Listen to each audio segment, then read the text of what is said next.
आता मला असं वाटतं की तुम्ही हे आज जे रोज एक प्रकरण येते रोज काय तासाला यायला पाहिजे ना. म्हणजे महाराष्ट्रामध्ये प्रत्येक पोलीस स्टेशनला किती अशा प्रकारचे गुन्हे दाखल होत आहेत आणि मला फक्त एवढंच म्हणायचंय की जे इतके दिवस दाखवले जात नव्हते हे आता एक बदलापूरचं प्रकरण आलं अत्यंत दुर्दैवी. या ठेचलेच पाहिजे लोकांना आणि ह्याचं कारण आपल्याकडे अजून कठोर शासन. निर्भया प्रकरणामध्ये त्या लोकांना कोण कळले, कशा प्रकारचा बलात्कार झाला हेही कळलं, किती निगडून प्रकारे झाला, त्याला फाशी कधी झाली.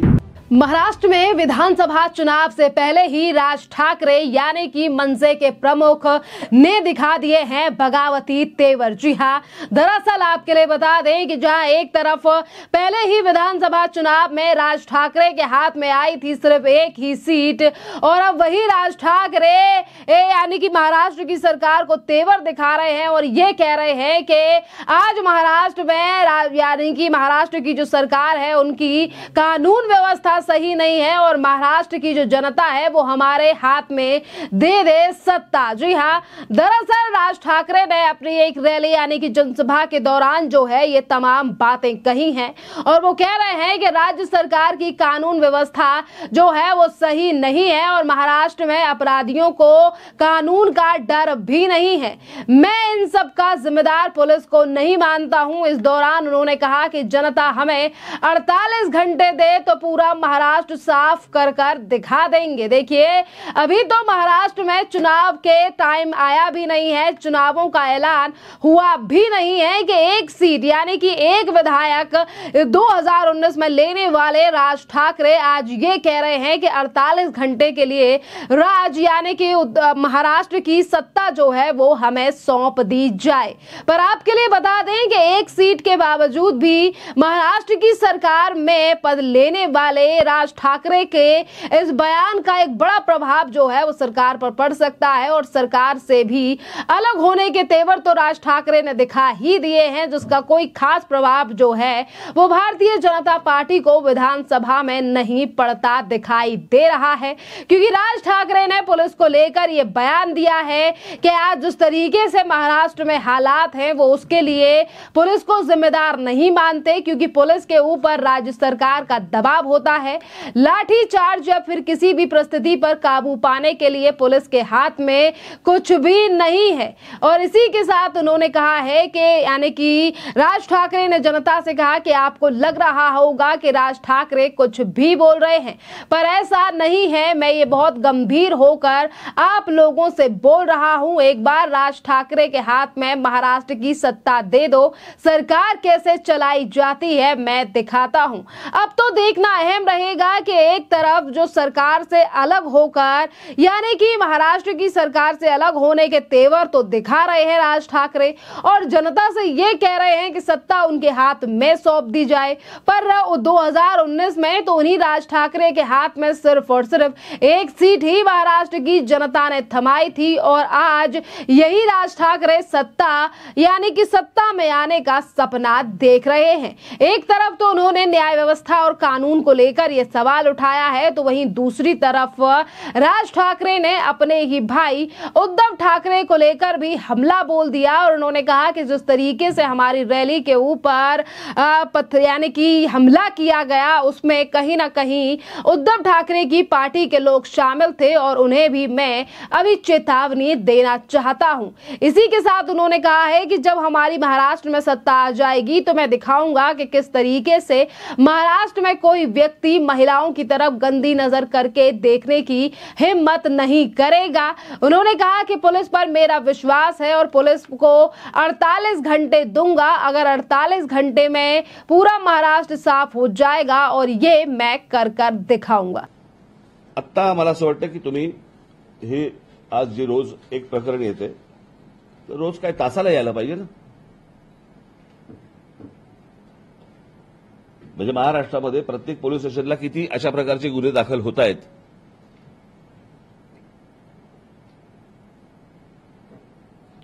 आणि मला फक्त एवढंच म्हणायचंय की जे इतके दिवस दाखवले जात नव्हते हे आता एक बदलापूरचं प्रकरण आलं अत्यंत दुर्दैवी. या ठेचलेच पाहिजे लोकांना आणि ह्याचं कारण आपल्याकडे अजून कठोर शासन किंवा कठोर कायदा या बाबतीत होत नाही म्हणून.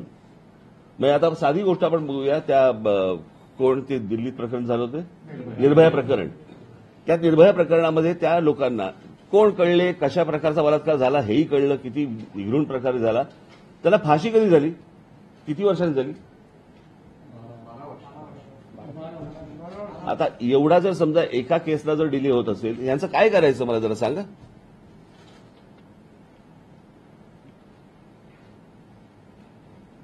प्रश्न असा आहे ना की ह्या सगळ्या गोष्टी जे आज बंद पुकारला होता ना ज्यांनी, त्यांच्याही काळात आहेत, बरोबर की नाही, आणि आजही आहेत.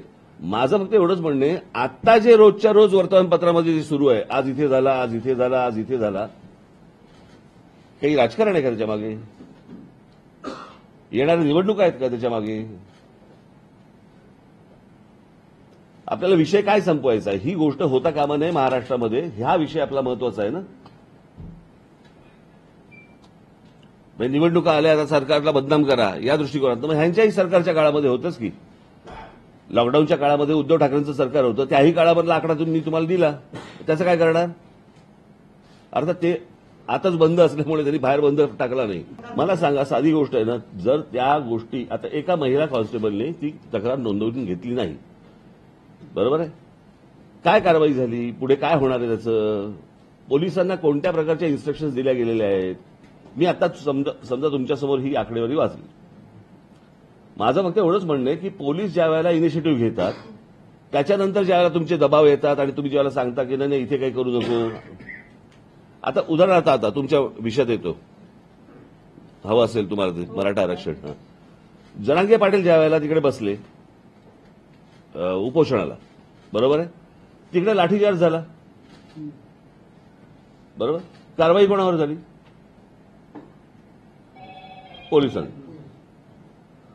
पोलिसांना सुचलं लाठीचार्ज करावा.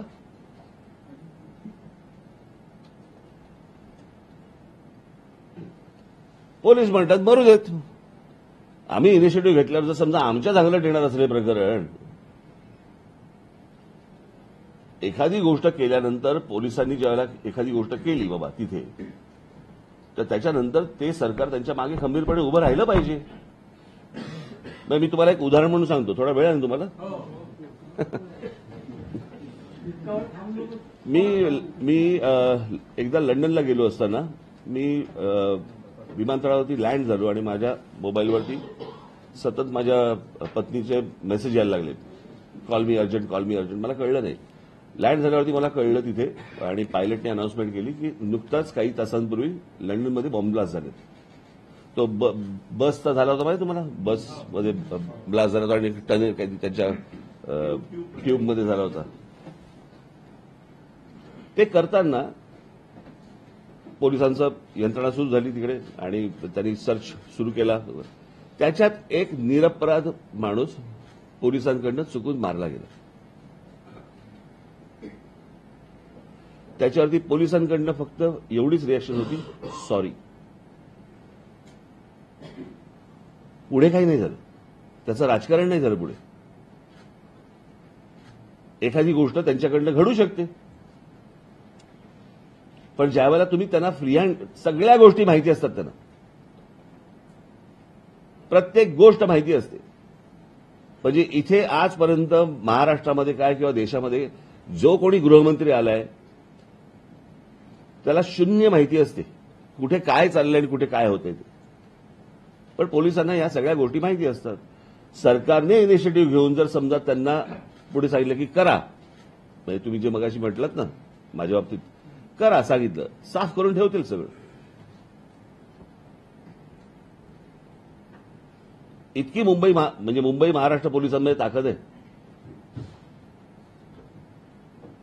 आपण त्यांना जर समजा त्यांच्या पायात बेड्या घातल्या आणि सांगितलं की आता धावा म्हणून, कसे धावतील? सध्या कशाला पाहिजे? गेल्या सगळ्याच सरकारांमध्ये झालं ना ते.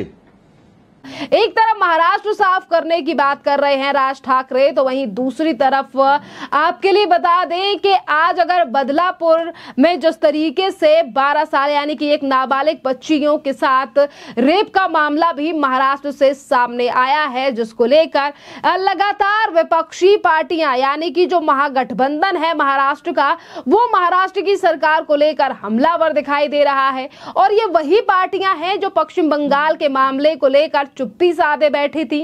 पर आज महाराष्ट्र में विधानसभा के चुनाव का जल्द ही ऐलान होने वाला है। अक्टूबर से नवंबर के बीच में महाराष्ट्र में विधानसभा के चुनाव होने हैं और इन चुनावों के लिए लगातार विपक्ष की तरफ से माहौल तैयार करने की कोशिश की जा रही है। और इसीलिए जो लोग बंगाल के मामले को लेकर चुप थे, जो विपक्षी पार्टियां चुप थी, जो संजय राउत, उद्धव ठाकरे और शरद पवार ने अभी तक मुंह पर पट्टी बांध रखी थी, आज वो सड़कों पर निकलकर सरकार से सवाल पूछ रहे हैं। और इसी बीच भारतीय जनता पार्टी की महिला विंग के साथ साथ भारतीय जनता पार्टी के तमाम नेता और कार्यकर्ता भी महाराष्ट्र की सड़कों पर उतर आए हैं महिलाओं के समर्थन में। और वो ये कह रहे हैं कि सरकार ने पहले ही इस पूरे मामले को लेकर कदम उठाया है और मुख्यमंत्री के साथ साथ जो हमारी सरकार है महाराष्ट्र में वो न्याय दिलाने के लिए तमाम काम कर रही है। और ये मामला यानी कि बदलापुर का जो मामला है, जहां पर नाबालिग से रेप का मामला सामने आया है, यहां पर जो आरोपी है उसे फांसी देने की मांग भी यहां पर भारतीय जनता पार्टी के कार्यकर्ता करते हुए नजर आ रहे हैं। सुनिए और देखिए ये भारतीय जनता पार्टी के कार्यकर्ताओं का प्रोटेस्ट, जिसमें आज वो सरकार के द्वारा उठाए गए कदमों के बारे में भी जानकारी दे रहे हैं और बता रहे हैं कि मुख्यमंत्री की तरफ से जो फैसला लिया गया है उसके बावजूद भी किस तरीके से विपक्ष राजनीति करने की कोशिश कर रहा है। पीछे कर बम।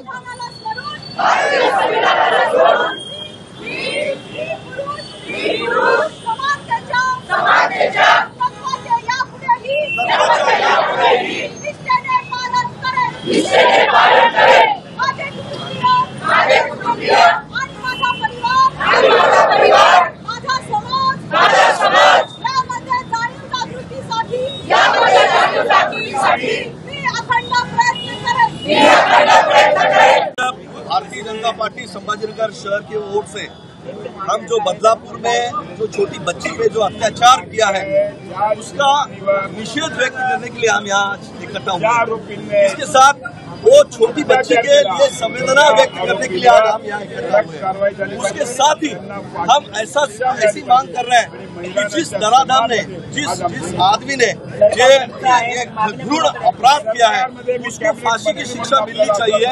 इस मांग की ओर से लेके हम यहाँ आज इकट्ठा हुए हैं।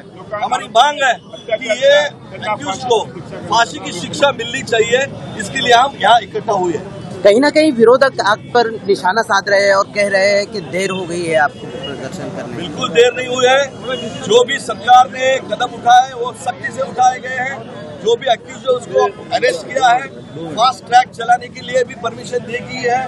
उसके ऊपर जल्द ही चार्जशीट दायर होके उसके ऊपर केस में कोर्ट में केस चलेगी और उसके ऊपर फांसी की शिक्षा होने के लिए पूरे सरकार की ओर से हम प्रयास करने वाले हैं। भाजपा मैदान में, महिलाओं के सम्मान में, भाजपा मैदान में, महिलाओं के सम्मान में। देखिए आपने सुना कि सिर्फ भारतीय जनता पार्टी के कार्यकर्ता और महिला विंग जो है वो सड़कों पर दिखाई दे रही है। तो कहीं ना कहीं देखना अहम रहेगा कि देखिए एक तरफ महाराष्ट्र में विधानसभा के चुनाव हैं और इसीलिए आज सरकार को लेकर ये तमाम सवाल खड़े किए जा रहे हैं। बात रही राज ठाकरे की, तो वो पहली बार नहीं है जब उन्होंने इस तरीके का बयान दिया है।